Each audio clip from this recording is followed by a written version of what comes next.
Hi, I'm Ted Santos, and I'm your host of Straight Talk. And we are the talk show made for men by men, except ladies. I promise you'll never want to miss our show. And today, I want to talk to you about something that our show focuses on primarily, which is relationships. And the aspect of relationships I'd like to discuss with you is why they fail. And I'm going to give you the top 3 reasons your next relationship is going to fail. And you probably don't even see it coming. The unfortunate thing is, you'll do this yourself. And it may not even be because you picked the wrong person. These are just saboteur. These are the things that people do to sabotage their own relationships. And ladies, my advice is that you really listen to what I'm about to tell you. I mean, this goes for guys too, because everyone can sabotage their relationship. And most people talk about how important communication is. And what most people don't say, the most important part of communication is listening. We hear all the time about how women know how to say all the right things and they're always talking. But no one really has paid attention and said that women just don't listen. And when I say listening, I'm not talking about the normal what you all call common sense. I'm going to talk about something that really is really more common sense than what you think.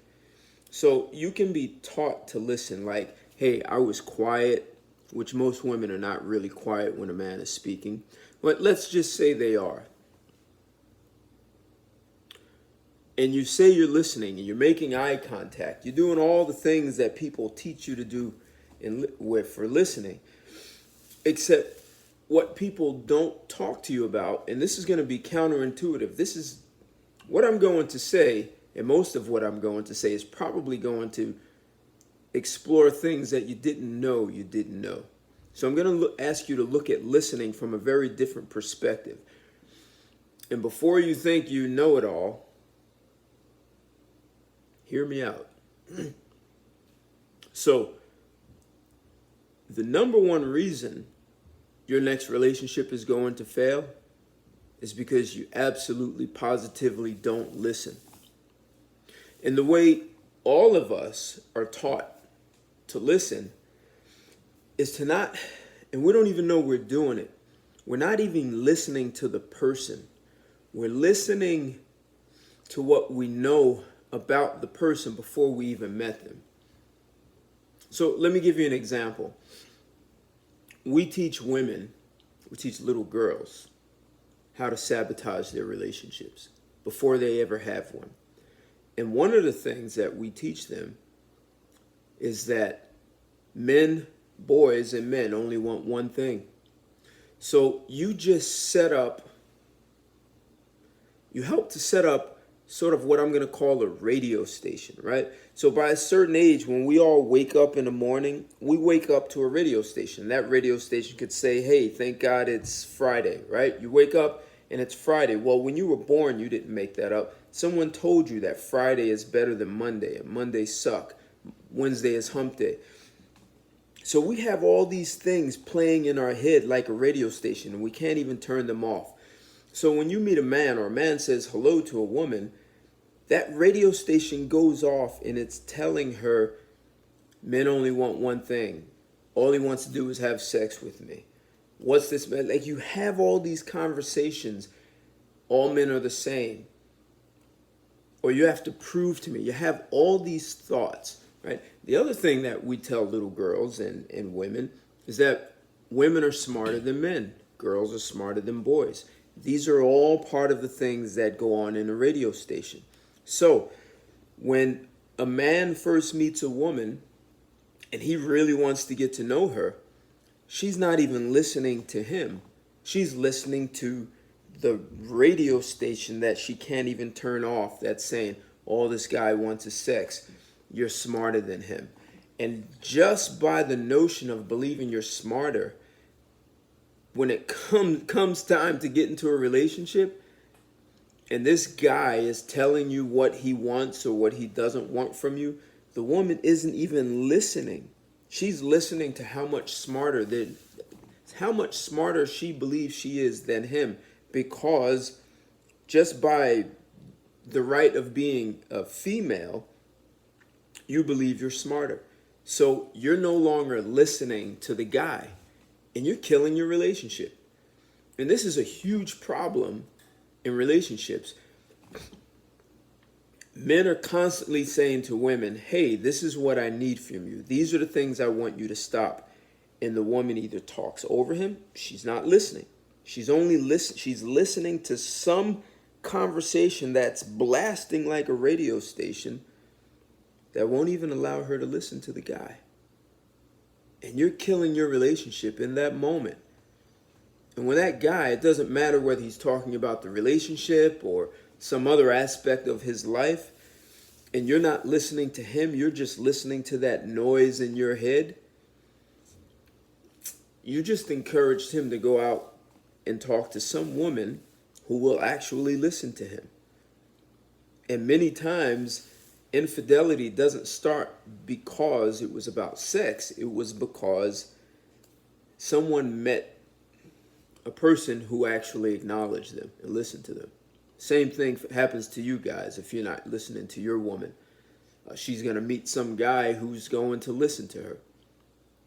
So if a man is listening to a woman and his radio station is saying all women do is complain, they nag, they want stuff, they're gold diggers, he's not going to hear her. But without getting into scientifically, women have more of these conversations going on in their head than men. And you all are more likely to sabotage your relationship. And the crazy part is you have to be right as a woman about what you've already been told. I once met a woman. She wasn't born in the U.S. She came here when she was 4 years old. She's from a well-off family. She was in graduate school, and her major was some statistical bioengineering, something complex, something where you think someone would have to be smart. And she told me, and this is playing in her radio station, that men want one thing, and the most valuable thing a woman has is her uterus. And when I said, hey, well, men need more than that, she couldn't hear me. And she told me that her male friends confirmed it. So it's like, once people believe something, they're stuck with that for the rest of their life. Because then they'll go out and find proof that what they already know, what their environment, their parents, their school, the media taught them, they'll find people who confirm what they already believe.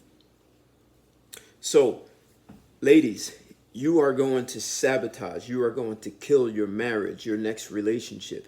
You are going to destroy it because you don't listen. The second reason, and it can be tied to the first one, is sex. And it's a conversation that no one really wants to have in the U.S. And it's a major reason for divorce. It's a major reason that men will cheat. Now, some people believe the solution to sex is to just be carefree and what people will say freakish, to have a freakish nature. I'll do anything. The biggest problem is underneath all of that, and it affects your attitude.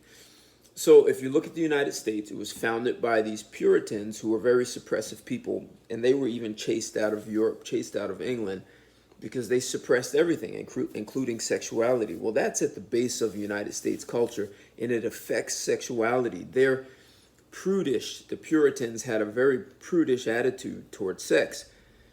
And I think a lot of people may think, well, you're crazy, man. What kind of women you've been around? Well, you know what? Try having an intimate conversation about sex with someone you're even having sex with, and you'll see how open they are. You know, just think about all the rules that some women have about, I won't do this and I don't do that. This is demeaning. I won't do this position. All these things. are prudish in nature. And some people attempt to overcompensate. Well, I'll have sex every day. You hear about all these men in sexless relationships. 38% of marriages are sexless. 38%, not 10%, not 20%, 38. That's close to 40%, which is close to half. That's unbelievable. 38% is a huge number, and I'm asserting that's more about the attitude people have about sex. Because the foundation of the United States culture is based on the Puritan mentality, no one has ever said, hey, that mentality is obsolete. It's not good for us. And we haven't just trashed it, like destroyed it, and built a new philosophy around life and sexuality. We haven't. We just keep building on top of it and trying to make it new and different and improved. I'll just be more promiscuous, and that means I have my sexual liberation because as a woman I can have sex with anyone I want. Well, there's a downside to a woman's so-called liberation.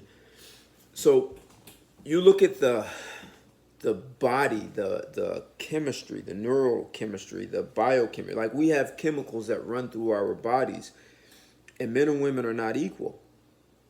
So if a man, and nature made it this way, nature made a man so he could impregnate many women. And there's a neurochemical, a chemical that's in our brain called oxytocin that causes human beings to bond. And sex is one way, even touch and intimacy, talking, but sexuality is a way to secrete that chemical, that neurochemical, and it makes us bond. Well, women secrete an enormous amount compared to men, and it makes women bond faster. It's not that men are being like cool, calm, and collected. We just don't secrete as much, so we don't bond as fast. And women have it when they get pregnant. They secrete so much when they're pregnant, and when they breastfeed, they are secreting a lot of oxytocin, and it has them bond with their child. Well, if a woman is being promiscuous, the way she does not get attached is to suppress the flow and the feeling that the oxytocin creates. The problem is, if she does that a lot, suppresses the bonding, the natural bonding that nature is demanding, well, she creates some abnormalities in her brain functions. And when she finally meets a man that she likes, she has suppressed and deviated from her feminine nature so much that she may even have a difficult time bonding with a man she really likes. And we now live in a society where women are attempting to flip the roles and actually make men responsible for the bonding, when it's actually nature has given you the biochemistry, has given you natural bonding capacity, and women now demand that men do that. When actually it should be women who are reaching out and doing affectionate things to make a man bond. Because actually testosterone blocks the flow of oxytocin, which makes it harder for men to bond. So you ladies, a lot of you are sabotaging because you're attempting to make men play the feminine role in a relationship. Many of these, what you call little things, are what women need to be doing to make a man want to bond with you. Otherwise, you're just a piece of ass. If women don't take actions to have a man bond, you're going to be just a piece of ass. And maybe a man will like you because you're attractive, and he'll go out of his way because maybe you're really out of his league. And that's how you get guys to do that. But a guy who really is quality and has his head about you, if you don't know how to bond sexually and even out of bed, because sex starts before you get to the bedroom, your sex isn't going to be that hot because you don't know how to bond and make a man feel like like sex. You can do it functionally and physically, but like sex is like an artist, like the art of it. you won't know how to do that as a woman. And all you'll have to offer is a body. And that's all because being promiscuous has you deviate from your feminine nature. And maybe because they told you, the feminists told you could be like a man, but you're paying a price. So your sex, the attitude of a Puritan and being prudish, even though you're doing all these crazy and wild things, your attitude towards sex is negative. And if a man marries you and you still have a negative attitude towards sex, well, you're probably going to withhold it. And your relationship will suck. He'll find someone else, even if he stays married to you. Cheaper to keep her. But he'll just find someone else. So, communication, because you do not listen. Sex, you're prudish. The other thing that will kill it is money management. And if you listen to the things that I'm saying, all three, communication, lack of listening, sex, being prudish, and money, it's all driven by a mindset. So when it's money and you have poor money management, you can make $300,000 a year. I've heard stories of women who are lawyers who make $300,000 a year and live paycheck to paycheck. So just an education really isn't enough. And if you doubt me, look at the average person who wins a large lottery. You can win 10, 20, $30 million or more. And that person who won all that money, most large lottery winners are worse off because their mindset is more about scarcity instead of abundance. So they have all this money. They won $10 million and they spent $10 million, didn't factor in taxes and all these other things, and they gave away half their money, and now they're worse off because they spent more than what they actually had. And people do that. They do that not only with money, they do that with another valuable resource, which is time. A lot of you ladies squander the time with good guys, quality guys, and you play with the wrong guys, and you squander your own time, and you manage your money exactly the same way. So how does a man who wants to build a legacy do that if he has a woman who believes shopping is a sport and she has to shop? Like she just has to. She has to have 200 pairs of shoes because that's what it means to be a woman. She has to have a ton of clothes in a closet that she never wore. It still has a tag on it. She's keeping up with her friends. There's an image. So if your money's not being invested to give you a return, if it's just shopping, if you're married or even in a relationship and your woman believes that your money is her money and her money is hers, I suggest that you not get into this legal binding contract called marriage. I mean, even prenuptial agreements are being thrown out. So ladies, you are trained to be carefree and frivolous with money. And you actually believe that a man's money is yours. You're not even thinking about being a team. And see, that's once again going back to that radio station. Somewhere in your environment, you learn that the man's job is to make his money available. His resources are yours. And you have a job just so you can buy the things that you really want that maybe he would not care for. But if you've got a guy who has quality and he's looking to build up and have a great life and do the things that he wants and have some power in his life, you become his Achilles heel. You become his destruction. That's why love is not enough. So ladies, that radio station that's playing in your head that makes you believe you're smarter than men and men only want one thing, whoever taught you that, they did you a disservice. Even if you think it protected you, it hurt you more than it will ever help you, because men actually need more than sex. And your sex, even though you think that's all men want, If you come to the table with a radio station believing that all you have to do is supply sex and the other things that a man needs, like a woman who's fiscally responsible, and you don't have that, you're just going to destroy relationship after relationship, and you're going to think it's all men are bad and no good men are out there, but you haven't checked yourself.